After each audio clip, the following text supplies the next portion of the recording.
রাজনীতি করার গণতান্ত্রিক অধিকার আমাদের যেরকম রয়েছে অন্যেরও রয়েছে, সেই কথাটা ভুলে যাই নাই। আমরা আমাদের বাক স্বাধীনতার কথা ভুলে যাই নাই, কিন্তু বাক স্বাধীনতার অজুহাতে আরেকজনের স্বাধীনতাকে হরণ করব, আরেকজনের চরিত্র হরণ করব, আরেকজনের বাক স্বাধীনতা গণতান্ত্রিক অধিকারকে হরণ করব, সেটা আমরা কোনোভাবে হতে দেব না। 1971 সালে মহান মুক্তিযুদ্ধের মাধ্যমে একটি স্বাধীন বাংলাদেশ প্রতিষ্ঠা হয়েছিল এবং পরবর্তীতে বাকশালকে বাতিল করে আমাদের দলের প্রতিষ্ঠাতা সভাপতি শহীদ রাষ্ট্রপতি জিয়াউর রহমান তিনি বহুদলীয় গণতন্ত্র চালু করেছিলেন। আমরা গণতান্ত্রিক যে কোনো কর্মসূচিকে সাধুবাদ জানাই।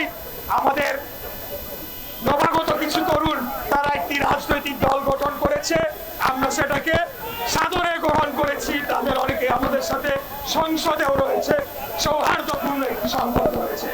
কিন্তু আমি ব্যক্তিগতভাবে মনে করি তাদের ভেতর 2-4টা বেয়াদব রয়েছে, যারা বাংলাদেশের এই যে গণতান্ত্রিক পরিবেশ সেটিকে বিনষ্ট করে প্রকৃতপক্ষে পলাতক ফ্যাসিবাদ খুনি হাসিনার স্বার্থকেই হাসিল করার চেষ্টা করছে।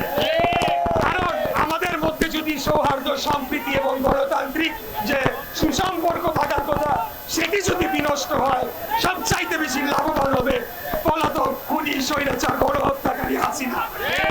তাই আমি বলবো, অতীতে যারা আওয়ামী লীগের ছায়াতলে ছিলেন, গুপ্তভাবে রাজনীতি করেছেন, আজকে এসে বিপ্লবী হয়ে গিয়েছেন, আপনারা গণতান্ত্রিক ভাষায় কথা বলেন, কোন ধরনের অরাজনৈতিক এবং অশালীন কুরুচিপূর্ণ মন্তব্য আপনারা যদি আমাদের নেতার বিপক্ষে করেন, তাহলে তো অবশ্যই তার প্রতিবাদে আজকে আমরা বিক্ষোভ করেছি। যদি এটা চলমান থাকে আমরা আরো কঠোর কর্মসূচি দিব, প্রয়োজনে